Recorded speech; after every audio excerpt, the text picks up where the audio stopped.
Hey guys, this is Jacoly of Jacoly Gems. Thank you for once again coming back home, family. For those of you that happen to be new here, welcome. I definitely hope you hear something today that will persuade you to stay. If you have not already done so, exactly what you're waiting for. Hit the subscribe button, like the video, comment down below, and share it to your social media platform. So I'm not going to make this a super long video. I just want to address some things that I heard Dr. Umar Johnson state in one of his interviews, and due to his lack of historicity and etymology when it comes to basic linguistics, he begins to consistently speak out against Hebrewism in a very ignorant way. So he began to say that Yehoshua was black, correct, that he was born in a cave in Ethiopia, incorrect. He began to say that he was an African. He was born in Africa. He was not a native African. He was born in the Levantine area of Africa. The native Africans descend from Ham, who is the father of Mizraim or Kemet, the father of Put, which is out of the ancient Libyans, the Fulanis began to descend from. He's the father of Cush, and we begin to look at Cush. Cush is where you get a great majority of your Ethiopian Jews. I'm not talking about the tribe of Judah and the tribe of Dan from the Dahomey and from the Akan that went into Ethiopia, or that you see today in Jamaica, whom the Ethiopians began to have great connection with. I'm talking about Cushitic Ethiopians. And Cush also originally inhabited the Arabian Peninsula as well. Cush is responsible for the Nakata 1, 2, and 3 periods of Egypt, as well as the Ubedian culture 1 through 3 of Mesopotamia, which ran concurrently. The Cushites are also the Darwinians, and you will begin to see Cushitic people groups as well when you begin to look at some of the Aborigines and indigenous peoples of the world. We begin to look at the Fuji people, who are known to be East Indians, and even the ones that have begun to be called derogatorily so coolies, brought over into the transatlantic slave trade.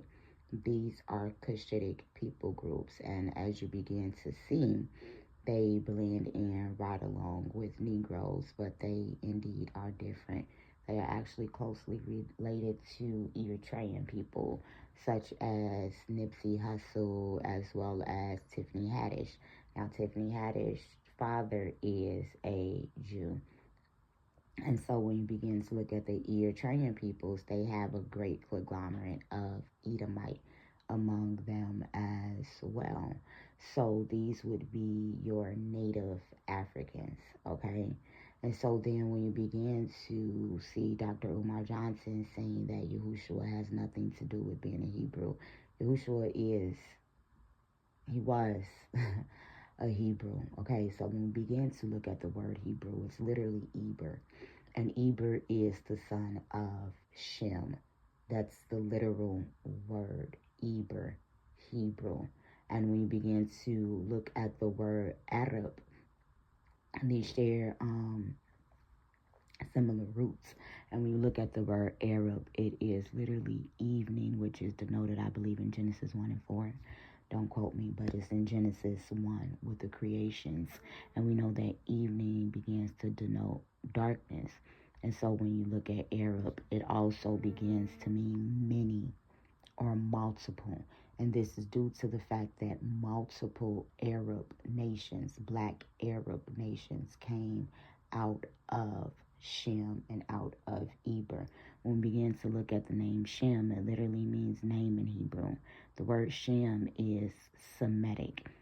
Semitic is literally defined as Afro-Asiatic. So when you begin to look at the African subcontinent, yes, we inhabited the African subcontinent as Asiatic peoples. When you look at the Asiatic you will see that contemporary with Abraham in second millennial BC, this is when you have an Asiatic incursion leaving out of the Levant area coming into ancient Egypt. This would be lined up with 2180 BC with the famine that was seen in that region. Therefore, these people had to Eber or cross over from one side of the Euphrates River to the other, and they would have been called Hybiru in the archaeological findings. And as you begin to see, Hybiru is the literal root is a beer, and when you begin to put in a beer, you're going to have Eber, you're going to have Hebrew. And so amongst these Hybiru, you would have the Hyksos, who are identified as Amorites. The Amorites are descendant from Ham as well. So these are native Africans that share very similar, identical customs as the Semitic people groups coming out of Shem. You also see that the ancient Libyans, the ancient Fulanis, they were also shepherd, cattle herders, semi-nomadic, tent-dwelling people, which is why when you look at the Fulani and you see the Hassa mixed amongst them and both of them speak Arabic, there are always fights about, okay, are the Fulanis Israelites? No, they are not. In fact, the Fulani was partially greatly responsible for a lot of the slavery that the Israelites went through. When you begin to look at Yehoshua and this narrative that he was born in a cave in Ethiopia, I want to let you know that yes, our people went into caves to divine with the deities. When we began to look at the assertion that he was born in Ethiopia, this goes against the biblical narrative, which has to line up in history. So when you begin to look at the Ethiopic tradition, it begins to state that the Queen of Sheba began to go and meet King Solomon. When we begin to look at Sheba, there is a Seba that came out of Cush, and these would be your Sabims. Most importantly, there's a Sheba that comes out of Shem, and this is where you are going to get your Sheba, your Aswan, your Arab dynasty out of Sheba. And when you begin to also see that there's a Sheba, I believe, I don't know if it came out of Ishmael or Esau, but this is an Arabic dynasty, okay? And the Hamorite dynasty. And so this is why Ishmael has his own 12 tribes, so on and so forth. We also have to look at Ishmael, his son Kedar or Kedar, who is the father of the Kedarian Arabs. His name literally means black tent. And so these are black Arabs. When we begin to look at Muhammad, because Umar Johnson began to mention 625 AD when Yehoshua was turned into the Son of God. I've taught on this before. This was specifically in response to the Prophet Muhammad, may peace be upon him, who was a black Arabic man from Mecca, which was mostly polytheistic, and you had some Abrahamic monotheistics who still dwelled in Mecca as well, and these were descendants of Joktan, who would be the helpers of Muhammad, and they also have descendants from Jokshan. And so when you begin to look at Joktan, this is where his wife Khadijah began to descend from as well.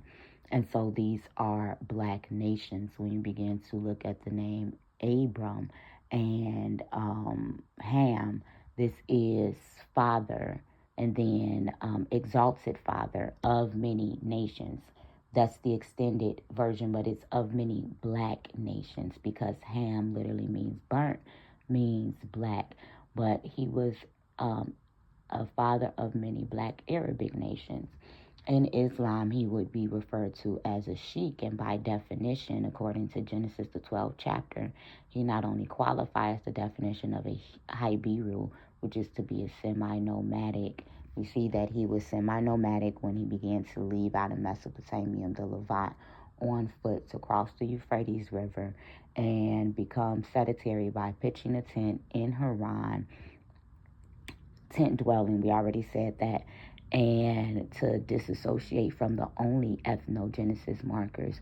We will begin to see that Abraham was over a tribe of many Arabic people. He had a hierarchy of souls amongst them. He had cattle, he had gold, he had silver. So he was a sheik. He was a father of many Arab. Many means Arab. We've already done that linguistically, and Ham means black. So he's the exalted father of many black Arabic nations. And we see this as fact. Now, when we began to look at the Afar people, whom indeed came out of Ephir, I believe this is from Qatar, we will begin to see Keturah, we will begin to see that they went into ancient Libya and they fought against the Fulanis, and they began to take over Libya, and they were known to be a great, great, great fighting people. And so what began to happen was Afar was the root of Africa. They were surnamed after Ephir. And so when you begin to look at Scipio Africanus, that was not his birth name. He began to surname himself after he defeated the Afar people. And when you begin to look at the Afar people, they look Cushitic. They began to descend from Abraham. So when we begin to look at the Babylonian exile, which was prophesied in the book of Isaiah, the 6th and 7th chapter, which begins to take place in 586 BC, the book of Jeremiah begins to speak on what would begin to happen to Judah, to Benjamin, and Levi.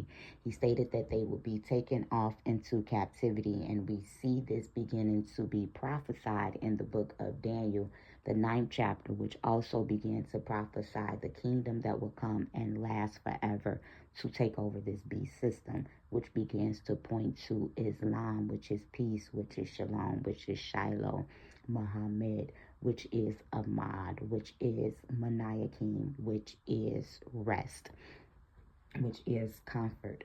So when we begin to look at the kingdom that lasts forever, this is what Muhammad came to do. He began to teach against the edicts of the Apostle Paul and the teachings that Yehoshua bar Yosef warned us against, even in the Greek canon that we have today, the New Testament, which was bastardized from the original Hebrew, from the original Syriac, from the original Aramaic, from the original Egyptian Coptic language, the Afro-Asiatic languages.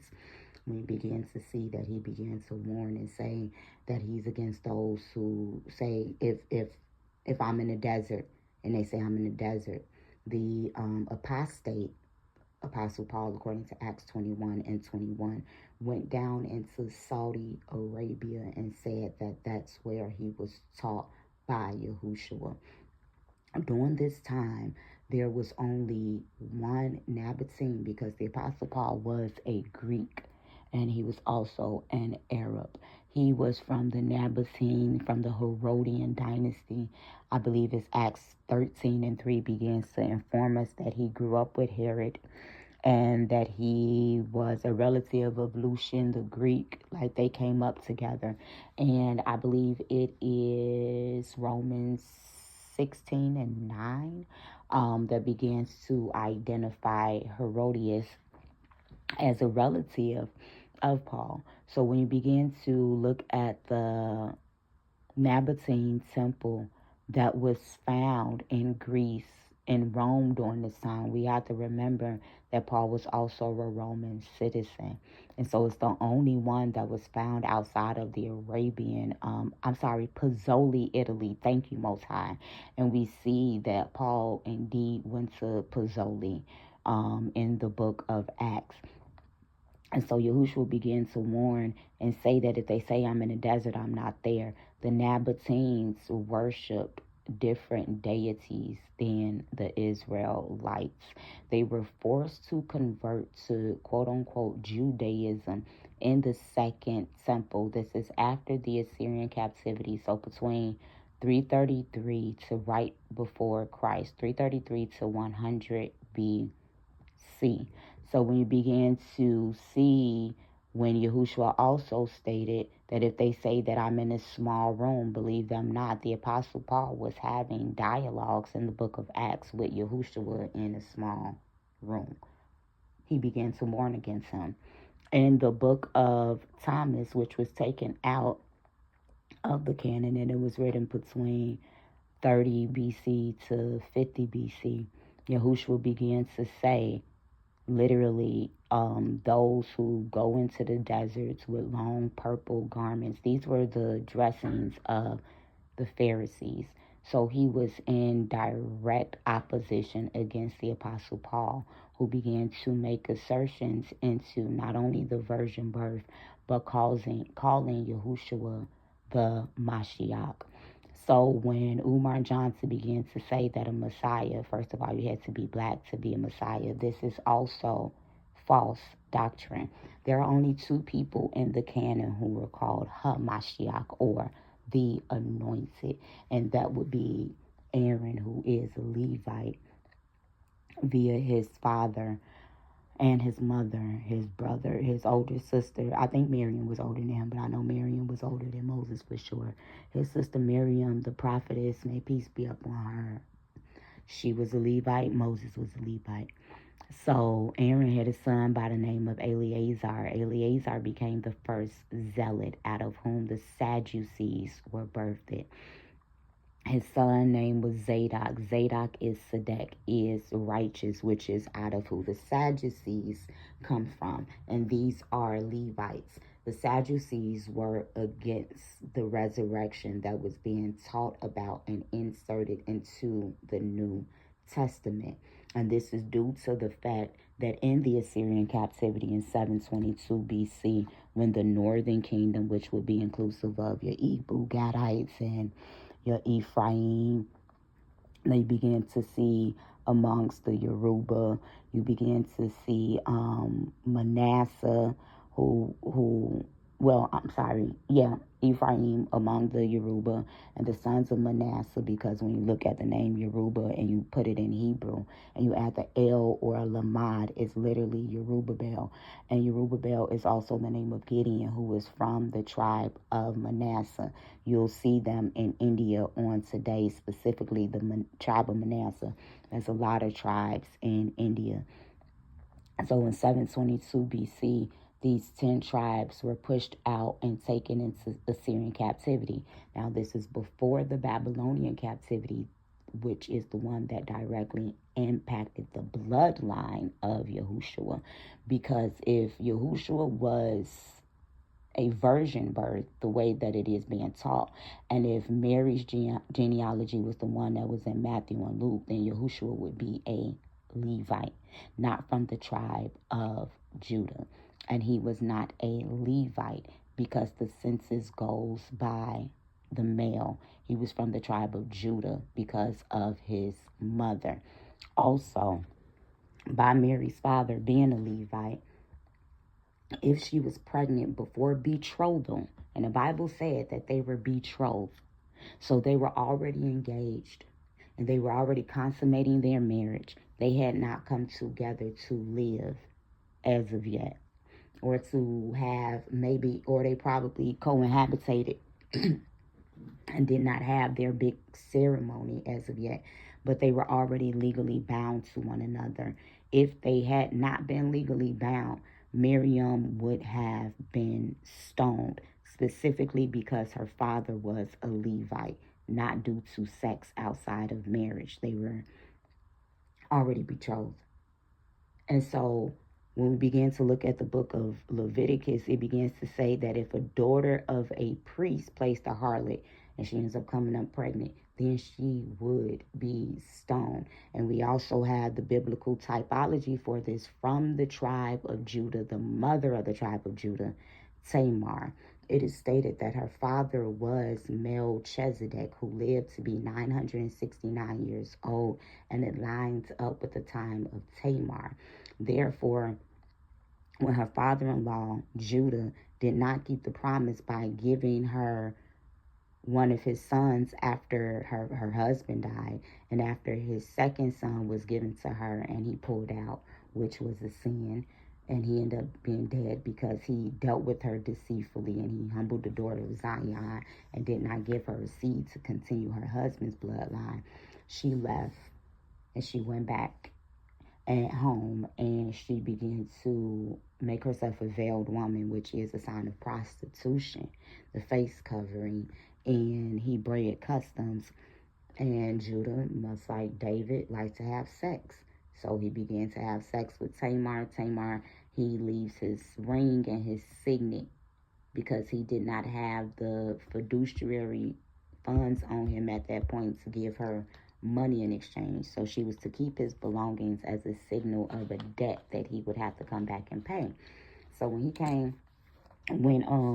she was showing pregnant, they came and they told him, like, your daughter-in-law been found playing the harlot because she was a Levite. Come to find out, nope, this is your baby. So out of Judah and Tamar was birthed Pharez or Paris. And yes, that's exactly what you think it is, which is why the Black Hand and the Blackamoors began to be represented in Paris. And it is also stated that he's one of the first birthers of the Persians. And so when you begin to look at the second person that is called Hamashiach in the scripture, it would be Cyrus the Great. And Cyrus the Great was a Gentile. So you did not have to be black, as Umar Johnson said, based off of this in order to be called a Hamashiach. A Hamashiach was looked at as a person that would deliver the Israelites out of captivity to place them back in the land and allow them to rebuild the temple or to come back to the laws, statutes, and the commandments of the Most High. When we began to look at the Messiah that the Israelites were awaiting, it was a very specific type that they were seeking.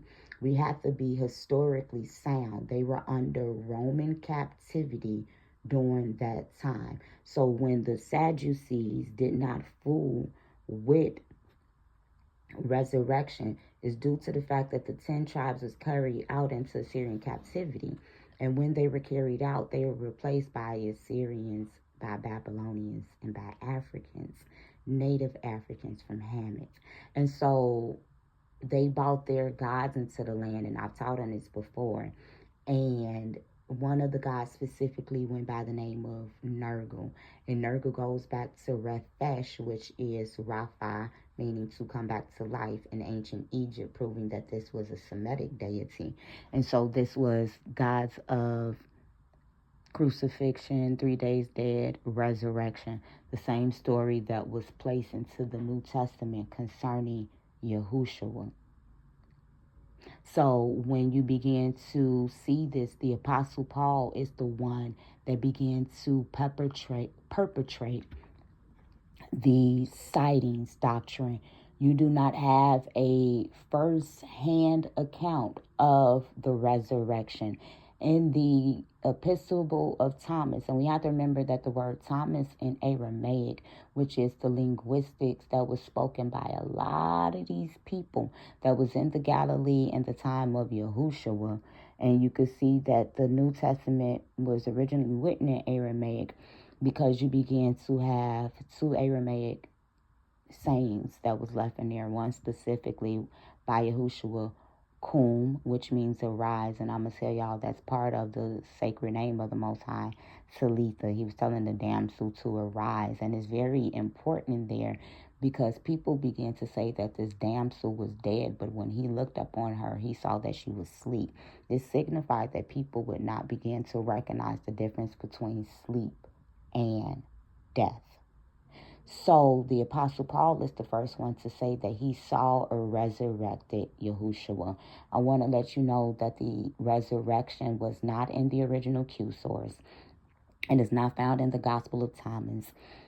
It is not found in the original book of Matthew. It was added in. All of these books begin to lean towards an ascension narrative, which is seen in the book of Psalms. It begins to vehemently state that he would keep his Messiah. He would keep the one that comes in his name. His salvation, Yehoshua, it literally says my salvation. He would keep him from death and he would keep him from harm. You have to read the Old Testament to truly understand what's being stated in the New. So the Mashiach that these Israelite people were looking for, and why Yehoshua began to say, many will come in my name saying that I'm the Messiah, and deceive many. So the Apostle Paul is the one who began to say that Yehoshua was the Messiah. Just like when they were asking him if he was king, Herod was king at that point because the Herodian dynasty was the Israelite kingship was taken over by the Herodian dynasty due to the tribe of Benjamin. So when you begin to look at the Second Temple between 333 to 100 BC, we have these Assyrians and these Babylonians, these Egyptians and these Hagarenes that were sent into Samaria to replace the 10 tribes, the northern kingdom. Then you also have the remnant from the tribe of Benjamin, the tribe of Judah, and the tribe of Levi, who still remained and who went up to keep Passover in the time of Hezekiah to begin to prove the prophecy true of Isaiah 6 concerning the remnant remaining. These are the ones who was in the Second Temple during the time that Alexander the Great and Antiochus Epiphanes came into the Second Temple. It's essential to know that Yahweh is considered a Judean deity, and Yahweh began to take on attributes identical to Set. And Set is known to be an Egyptian neter in ancient Egypt that's represented by the donkey. And so when we began to look into what was being said about the Second Temple, it said that I think Antiochus or Alexander, I'm not sure which one, found them worshiping a donkey god. When we began to look at the book of Ezekiel, and he began to warn us, because these are the things that, according to Umar Johnson and other people, that qualifies Yehoshua as being Messiah. Even though I know he was talking about the Christ consciousness and ascending and the kingdom being within, so on and so forth. All of that is true. And so we began to look at the book of Ezekiel, and he was beginning to see the worship that was taking place in the temple. This is why Yehoshua came. The book of Psalms begins to state that the one who comes in my name will bind the sacrifice to apprehend, to cease to exist. Yehoshua began to tell his brother James the Just, because Thomas began to ask in the epistle of Thomas, twin. That's his twin. His name was Judah or Judas. So Yehoshua's twin began to ask him, now that you are about to leave us, who do we look to? And he said, no matter where you are in the world, you look for James the Just. This is who you come to. And so this is why the poor at Jerusalem, the church at Jerusalem, was left in charge. And Ani is the word poor in Hebrew. And when you begin to look at the Ani of West Africa, these are the ancient Akan, who are known to be from the tribe of Judah, who was found in the Galilee. And when we begin to look at his serosity, it talks about Yehoshua teaching in a synagogue. This will be found in Magdala, which is like 6 miles or less from Galilee, which is the town where Mary Magdalene is from. And they actually still have a piece of the altar of the temple from this synagogue that Yehoshua began to teach at. So when we began to look at the book of Ezekiel, and he began to see them worshiping and weeping for Tammuz. This is the Mesopotamian deity of death, virgin birth, and resurrection. Come on, Ruach HaKodesh, and line this thing up. When we begin to look at Tammuz, it is stated that he is also conflated with Nimrod and Dumuzi. He is born on December 25th. When we begin to look at Krishna, we will begin to see that Krishna was worshipped December 25th, and it was looked at as an extension of Diwali. And Diwali is the Feast of Lights kept in Hinduism. And we know that the Feast of Lights is also called Hanukkah. So when we begin to look at Tammuz's counterpart, her name would be Ashir, Astarte, Ishtar. When we begin to seek out the scripture in Deuteronomy 13, it states Asher trees. The word grove in the Hebrew literally is Asher, Ashtoreth, Astarte. She is known as the Queen of Heaven, the virgin wife of Tammuz. So when we look at Jeremiah, the 10th chapter, and they began to erect Asher trees. This is symbolic with a phallic symbol, which goes back to the erection of the Tower of Babel in the time of Peleg, who was the son of Eber. When we begin to look at Peleg, it shares the same root in the word Hebrew, in the Hebrew language, as the word sailing, S-A-I-L-I-N-G. It is also seen similar to the word brook. When we look at Peleg, his name means division, and his name is also spelled as phallic. And so this is looked at as him being born at the time that the earth was divided, not only by the 70 to 72 Melech and the languages, but it is believed that this is when the subcontinents, the supercontinents, began to break up. It's very essential to know that Europe was never its own continent. It was always part of Africa. So when we begin to look at Peleg, he is also P-E-L in history. The ancient Philistines are seen as P-E-L as well. And we know that linguistically, the letter P is interchangeable with PH as well as F, which will lead us back to the Fula. But this is the conglomerates of the sea peoples, okay?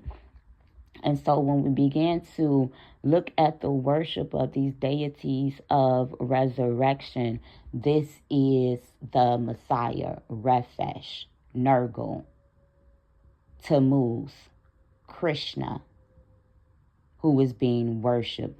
So in the Set, Yahweh.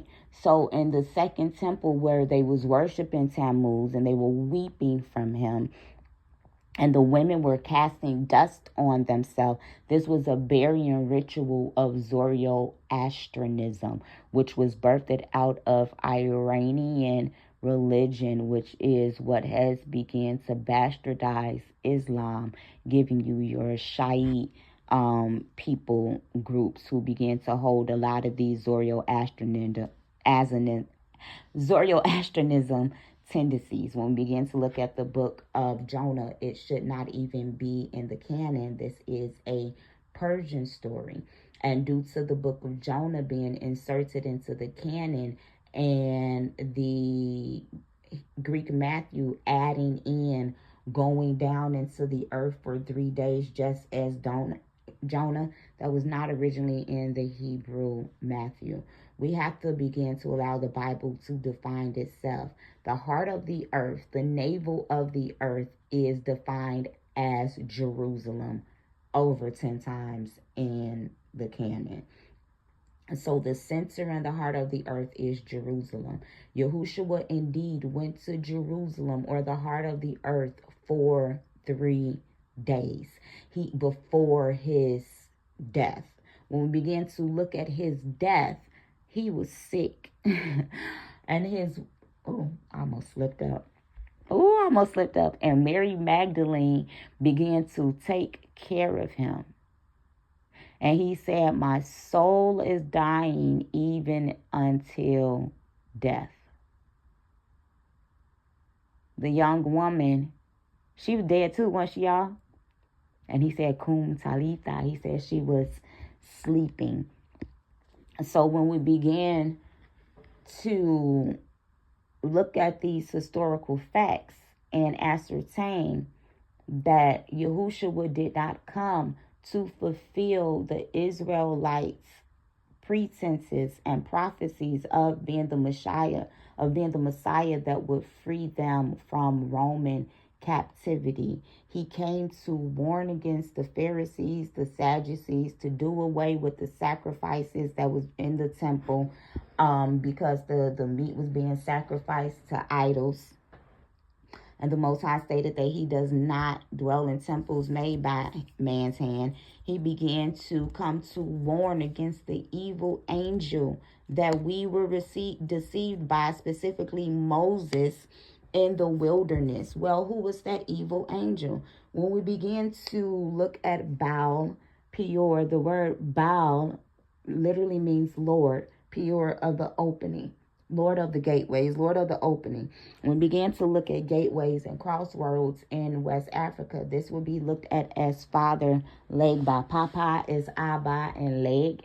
And this is going to be Leg, going back into law. Father of the law, Father of the gateways, Father of the crossroads. He was looked at as the great Elusha. I can't even think about the word right now. Elusha Torian. I could be wrong, but he had power over like all of the languages, so on and so forth. And this is where you get songs like "Meet Me at the Crossroads," so you don't get long. Like, you know what I'm talking about, right? So when we begin to look at Papa Legba, he is represented by horns and a phallic. Very essential to know. And he has to be summoned on and spoken to in order to get in contact with any of the other Orishas.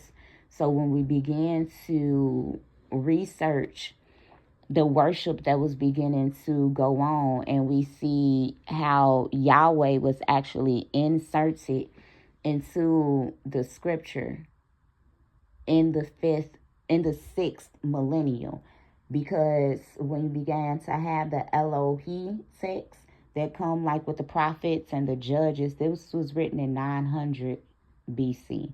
And this was before we ever went out into any type of captivity. So when you begin to look at the worship of Set, the worship of Yahweh, and we began to look at Baal Peor, Lord of the opening, I think it's the book of Hosea that began to say that he will remove, that we will no longer call him Baal. We will no longer call him Lord, but we will call him Ishi, which means husband. So when we look at the word God, the ancient Hebrew never called the Most High God, because it goes back to a pagan deity of the Celtics. So when we began to look at the worship that was taking place, and when Moses began to meet Jethro, the Midianite, his father-in-law, he began to teach him sacrifices. Yehoshua began to say that no man has seen the Father. He said that if your Father loves you and you're hungry, would he give you stones and would he send snakes? But when the Israelites were going through the wilderness and they were begging for food, Yahweh began to punish them and send them stones and began to send them snakes. So when we are warned in the books that were part of the canon before 325 AD and before 625 AD, and we begin to be warned about the evil angel. So we begin to see the worship of the Midianites This is where you have your Kenite and Midianite hypothesis. And this is not a hypothesis. The Bible is even teaching us, and history teaches us. This is the Shashu of Yahweh hypothesis. It is stated that Yahweh was originally a Kenite and a Midianite deity. The Bible literally says that Yahweh comes from Seir.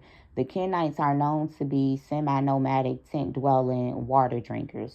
They don't drink wine. Woo out the bam. The Midianites descend from Abraham.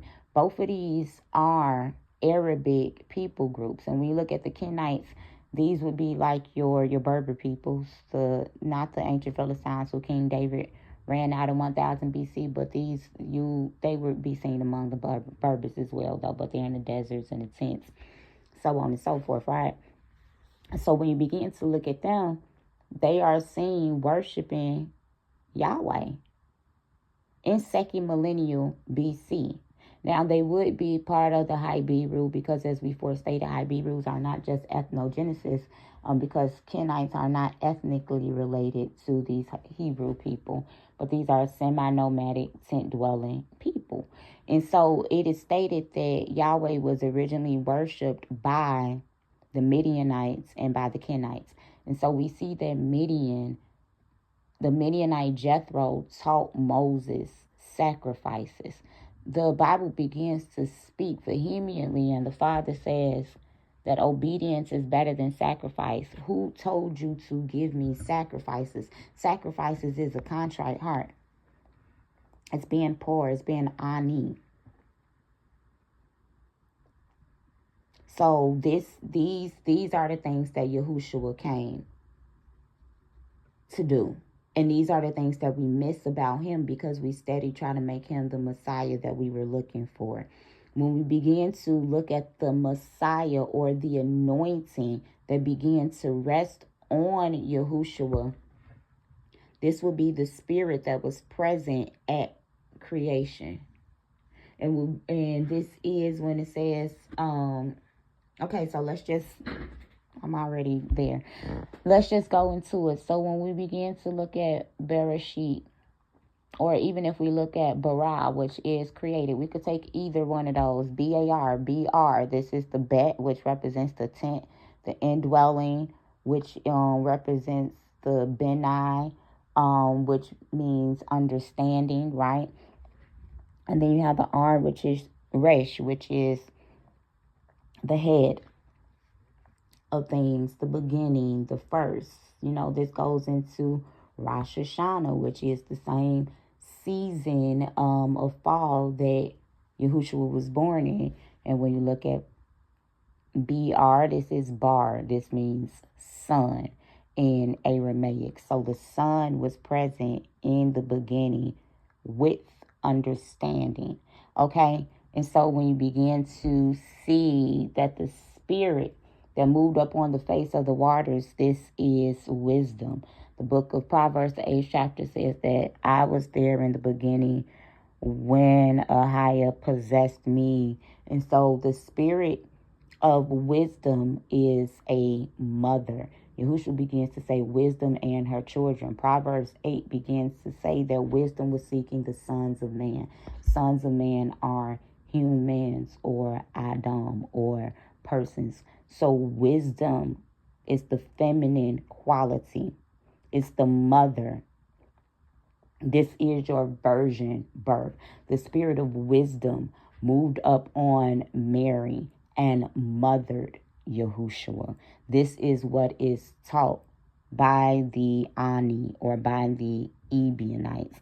This is even what is taught in the Bible if we begin to pay attention. So at his baptism, because many have begun to falsely assert that Yehoshua was sinless. The original Matthew, because why would he get baptized if he was sinless? Baptism, the Israelites were baptized unto Ohio when they left the Levant coming into Egypt, because baptism is also crossing over a body of water. Baptism is used for purification from sin. And it is a sign of a covenant when the earth was baptized in the times of Noah. when the Israelites were baptized in the time of Moses leaving Egypt to go into the wilderness. These are all forms of baptisms. So in the original Matthew, Mary begins to say, come on, your cousin John, the Levite, the baptizer, is baptizing for remission of sin. And this would be doing atonement. And so he was like, what have I done to sin unless it's a sin of ignorance? And there is a sin of ignorance listed in the Torah. So Yehoshua was baptized. And in that moment when he began to come up, the mother, wisdom, began to speak to him and said, this is my beloved son, in you I have found my rest. And the spirit of the Messiah, which would be also that word, Dabar. Hallelujah. So in the beginning was the word. In the Hebrew, that would begin to interpret as Dabar. And D is dialect in the Hebrew, which begins to represent the door. Yehoshua began to say, I am the door. This would be him representing himself as the eastern gate of the temple by which the lambs come in for slaughter.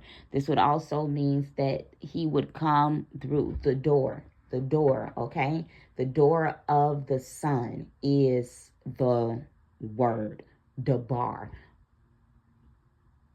This does not mean that his body was pre-existent. It means that Dabar, the word that was there in the beginning, which was the spoken word of Elohim through wisdom that he possessed, began to come and sit down and rest. And the light, the light is the noon, and Joshua is the son of noon, son of light. This is the Nefesh. Nefesh is the beginning of the Nefesh. The Nefesh is the soul of man, which is the light. The light is defined as the law in Torah, and the law is defined as wisdom. So the law is wisdom. The law is light. Wisdom is the mother who Elohim began to possess in the beginning. She's after her creations, humans, the sons of man, in order to bring them back to Elohim. This is what the Bible teaches. I'm not asserting absolutely anything. So when we begin to see wisdom and the spirit of the Messiah, the Dabar, the word, rest up on Yehoshua at his baptism, this is what is being spoken about. We have to be aware of the fact that Ezekiel had the spirit of the Messiah upon him when it says, and the word took me. Ezra. So Yehoshua was identified as the carpenter's son. This is Nagar. Yehoshua was identified as a prophet. So in 625 AD, when he started to be called the Son of God in response to Muhammad, this was also seen in the 2nd century. And when the apostles were going back and forth with Paul, which caused him to be called an apostate in Acts 21 and 21. So these are things that I have spoken about on before, but Yehoshua was not Ethiopian. There was an Ethiopian Israelite spoken about in the New Testament, though. And so we don't have to call him Ethiopian to prove that he was indeed black. We just go back to the linguistics. And so I just want y'all to be able to ascertain truth, because he shares truth, but it be wrong at the same time, which is why people who actually study and stuff would be turned off from him, and why it would be so easy to come against Yehoshua being black when people like Umar Johnson was the self-proclaimed black voice for Black America. It's just crazy to me because there are so many more people who are way more historically accurate than him. So if we could get some of those people on podcasts to be interviewed who can line things up like I just said and bring out sources and bring out facts. But I hope y'all learned something on today. Yes, Yehoshua is a black man from the tribe of Judah, but he is not Ethiopian. This is Jacoya.